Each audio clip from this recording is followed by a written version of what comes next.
Hey guys, Jason coming at you from the farm today, Oxford, Ohio. Here, put some hay out. Colder day, rainy. I just want to hop on here real quick, talk to you guys. I had something kind of come up in my spirit here. I want to share it. Opened the tax bill yesterday, property tax bill. If you're in Butler County, Ohio, you'll know exactly what I'm getting at here. Our tax bill from last year to this year, billing wise, went up over 40%, a 40% increase in 1 year.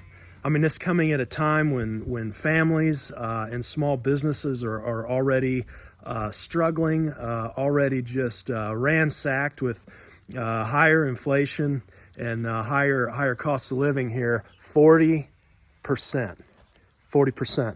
You know, last Thursday, Bloomberg reported federal regulators are preparing a proposal to force U.S. banks to utilize the Federal Reserve's discount window in preparation for future bank crises. Okay, we saw this in 2007 with that financial crisis, you know, when large banks were encouraged to, you know, tap into that discount window, you know, and take these loans directly from the Fed. You know, as a regular old person here, you know, well, so what, Jay? What's the big deal? Well, you know, as a bank, you really don't you really don't want to do that. It's a consumer confidence issue, right? I mean, as a depositor, you know, what are you thinking when you see your bank start to lean on the Feds, you know, for liquidity? You know, you have depositors that flee.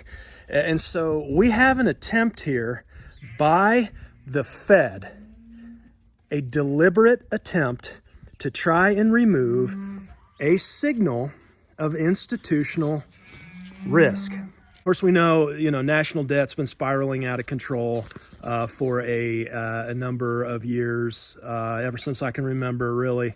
You know, it's actually kind of comical at this point. It's so out of control. And we all know it, right? And we all just, well, yeah, that's the way it is, but, you know, what are you going to do? You know, you just, you know, kind of go on about your way. I think we're coming into a time here very, very soon where you can't put any more lipstick on this pig. Okay, this is crooked as a dog's hind leg, and we all know it. We all know it, you know, and it's so, to me, it's just so ironic. You can step back, and it's not just banking. It's not just the Feds. It's not just the financial sector, right? But you step back, and it's healthcare, it's politics, it's education. You know, it is across the board corruption. And you know, you talk to anybody in these fields, you know, I know several educators close to me, and you know, some of the stories and what they're going through. But you step back and, you know, you talk to somebody in healthcare. And it's just we're very, very close, I believe, to the height of corruption here. And I believe this culture is about to be rocked. The only thing really holding this together right now is there's just a meager shred of public confidence that remains. And I think a lot of it is just like, well, you know, we don't know. Like, well, okay, you know, if we're not gonna use be involved in the regular system, you know, what do? You know, where do we go? We don't know. So we just kind of continue our routine and our habits, right? Even though it's corrupt. So what I wanted to encourage you guys in today, a couple things. First and foremost, you know, just being right with the Lord, right? That's the most important thing. Being of a sound mind, being in a place of just humble trust in Him, not giving into a spirit of fear, even when this thing unravels, not being fearful, not being fear-based, but resisting that, and just being of sound mind. That's being right with the Lord is the most important thing, and I encourage you in that. If you have questions about that, you can always reach out to me. My email's in the channel description. Number two is, agriculturally speaking, it's always been a struggle, a wrestling match for me between this concept of resiliency versus efficiency. And when I talk about efficiency, I'm talking about scaling up, and it's impossible to talk about that really without talking about a little bit of history, the 1970s and Earl Butz and his farm policy, get big or get out. I don't believe that there's anything wrong with profitability. We need to be profitable to pay bills. That's the reality. As we climb that ladder of efficiency, I think we always give up resiliency. My grandfather, he was a pretty successful row crop farmer from Radnor, Ohio. I got many combine rides up there on his farm. It was a great time. Those were great days, and I wish Grandpa was still here. He had all the equipment and did all the big, huge farming. But I oftentimes wonder, if he would have known the state of things now, what changes would he have made, if any. And things like, knowing that his grandsons now are not able to, work on a modern John Deere piece of equipment because of software licensing, or that, modern farming would be completely and utterly dependent on genetically modified seeds, on chemical inputs, that would just be what you did, in large farming, and that you had to do that to or thought, that you had to do that to stay profitable. But again, as you scale, as you go up, as you gain efficiency, you give up resiliency. And I think there's even still something that we know as a people, as a culture, about this small farm family, close-knit community kind of a feel. Even I think you look at young families, and we did this, but also families in town and all over. We want to read our kids books that teach them early on, teach them the sounds of the animals, right? Well, what's a cow say? Moo, and a pig goes oink, and a sheep goes baa. And why? If you have no interest or involvement in, why would you want to teach your kids that? Because we know it's whole. There's a wholeness that's there. It's a right thing. We feel that. For me, I've always erred on the side here of that resiliency and small farm, farming.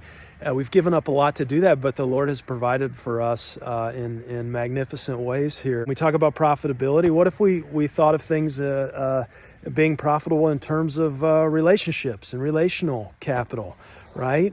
We've gotten to know so many people and been provided for in so many ways through a close-knit community and a relationship with good folks around us. And so I think there's something to be said for that. But in terms of what we've tried to do here on the farm, it's using and building a business off of what we have, right? With minimal inputs, and that is grass.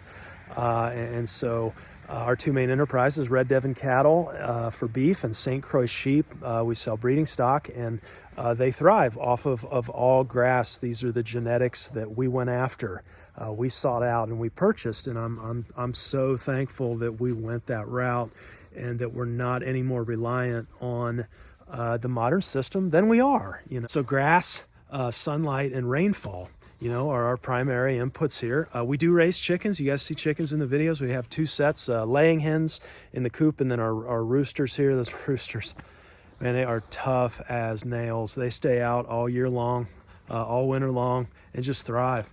I continue to pull them around the paddocks. But you guys know our laying hens, they run behind the cattle. They bust up our cow pats, in that rotational grazing system. I love it. I love the work they do for us, especially the work that these roosters do back here. They are workers. That's why we keep them around. They work for us. A little bit of food, and they accomplish a lot of fertilizing and harrowing work for us here. And I love it. I love that system. However, if things got tight here, the chickens, we sell eggs as well. The hens, the chickens would be the first to go. They would, because we're reliant on, we buy a non-GMO feed. That's an input that we bring in off the farm. And so at least commercially, we would not do chickens. Our meat birds would be out. They take a ton of non-GMO grain, more than a ton actually. Having just a few enterprises that you can come back to that are minimal inputs, and you pretty much are growing in producing what those enterprises need. I think there's value to that. Again, I'm not against profitability. I just think that as you scale, as you grow, it's not all great. There are things that you give up in that process, and being cognizant of that and aware of that, I think, is important. If you're somebody that doesn't farm, doesn't have a desire to farm, don't want to do that, never going to do that, you're in the city or whatever, how can you be a part of building a small farm community and network? I think you can get involved, right? You can develop relationships with local farmers, support them, right? I love what Wendell Berry has to say. We vote 3 times a day, right, with what we consume, our meals. We find somebody you believe in, somebody that's doing it like you want to see, and support them. If you want to see more of their products and more of what they do and that being available, then you have to buy and consume those products, right? Just like if we want to see more industrial system rise up, then go and consume those products. They'll make more, right? Point is, everybody can be involved. Everybody can develop relationships and work on relational capital. In my opinion, resiliency, I think there's value coming into these times that we're in. We can see what's up ahead here. So, pulling back, getting out of debt, minimizing inputs, and being mindful and cognizant of developing small farm resiliency, I think is what we're about going forward here, what we have been about. There's been a price to that, though, but I believe in it. I believe in it. It's producing health for myself, my family, and my community. So thanks for watching today. Thanks for hanging with me, listening to me rant. Take care, guys, and we'll talk to you next time. See ya.